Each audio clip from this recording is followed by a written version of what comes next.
5 நாட்களாக வந்து அவங்களுக்கு உள்ள கழிப்பிடங்களுக்கு கூட போக அனுமதிக்கப்படவில்லை. ஒரு நாள் நோட்டீஸ்ல தூக்கி பார்த்திருக்கீங்களா? 2000 பேரை ஒரே நாள் அனுப்ப வேண்டிய அவசியம் என்ன இருக்கு இந்த ஸ்டாலின் தலைமையிலான அரசுக்குன்னு தெரியல.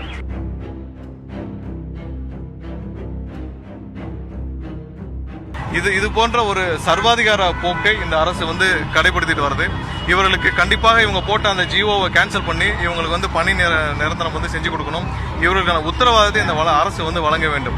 இதே திரு ஸ்டாலின் அவர்கள் வந்து 2021 ஆட்சிக்கு வரதுக்கு முன்னாடி அவர் வந்து எதிர்கட்சியா இருக்கிற பொழுது அவர் என்ன சொன்னார்? கடிதமே எழுதியிருக்கிறார், இவர்களுக்கு நிரந்தரமாக பணியை வழங்க வேண்டும் என்று சொல்லிட்டு. திரு சேகர் பாபு அவர்கள் அவரே வந்து எல்லா விதத்திலும் சும்மா வந்து சிஎம் வீட்டுக்கு கோயிலுக்கு போறதுக்கும் வர்றதுக்கும் வந்து பாதுகாவலர் போல சுத்தி வரும் ஒரு அமைச்சர். அவர்களை எட்டி கூட பார்க்கவில்லை சேகர் பாபு அமைச்சர்.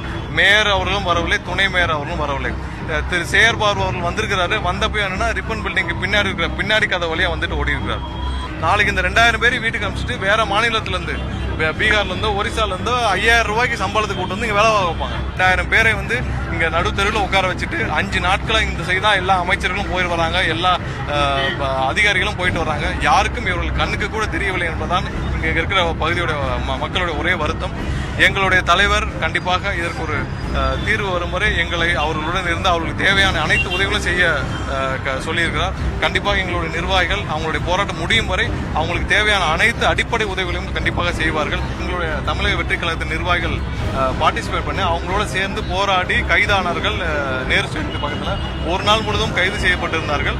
அடுத்த கட்டமாக என்ன செய்யணுன்றது எங்களுடைய தலைவரோட வழிகாட்டுதல் பேர்ல அவருடைய உத்தரவின் பேர்ல நாங்க வந்து அடுத்த கட்டம் என்ன செய்யணுன்றதை நாங்க வந்து அடுத்த கட்டமாக அறிவிப்போம்.